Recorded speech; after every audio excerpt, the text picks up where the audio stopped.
Hey guys, I got a few minutes here left on the old camera roll. Heads up, for my brothers and sisters here in Utah, that was a nice red we all just ran. Some of you might remember what happened at the start of COVID. People went crazy.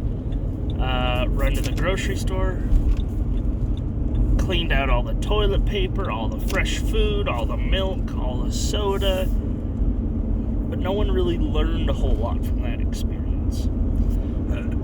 Now, the jury's not in on whether or not I'm going to make another YouTube channel, so for now, this is just my combined channel, which is the only reason I'm even mentioning this. Everybody in Utah who watches this, there's a pretty good chance you've heard of a store called Smith & Edwards. There's now one in Salt Lake, but the original one is in the north part of Ogden. So if you're in northern Utah, people come from Idaho. Sometimes I've heard of people coming from Wyoming. It's one of those stores that's got a little bit of everything. It's an Army surplus store and outdoor outfitter. You can find anything. Guns, ammo, knives, stuff to cook, stuff to make jerky, household goods. You can find tools up the wing, military surplus, stuff for fish, you name it, hardware stuff, everything, okay? I've already spoken too much on it. I went today because I'm building a bug out bag for some guy, and I was just pricing out some bags, some supplies, a little bit of everything. Guys, I have never seen that many people in there, except for on some of their big sales, and I have never seen what I saw today.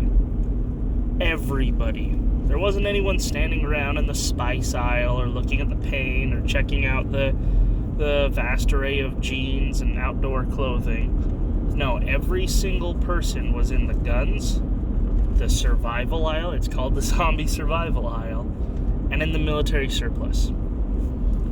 I'm there trying to get a few prices to build a bug out bag for some guy. I go there relatively often, once a month at the very least.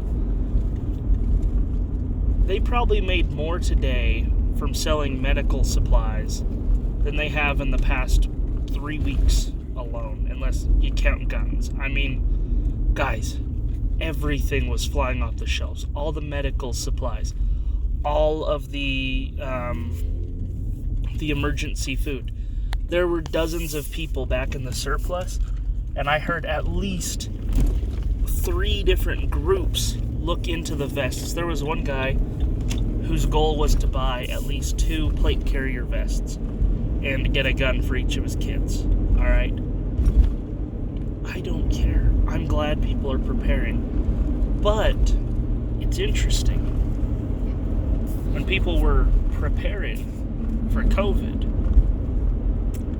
it was all food, masks, toilet paper, that's it. And batteries, which was kind of weird. You know what people are getting this time? Medical supplies, stuff for carrying supplies, weapons, and food. But not short-term, apples and pineapples fresh. I'm talking long-term, like food that lasts over freaking 10 years in a can, alright guys?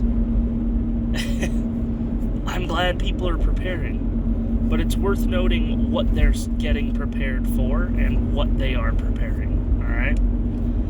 If you guys want to talk about it, if you want to see me do my bug out bag rollout, if you want to see any of this stuff, let me know down in the comments. I'd be happy to go over it, especially this bag that I'm making for this gentleman. I haven't heard back, but there is one guy that wants me to do a big bag for him and his wife and 4 kids, so that would be a doozy.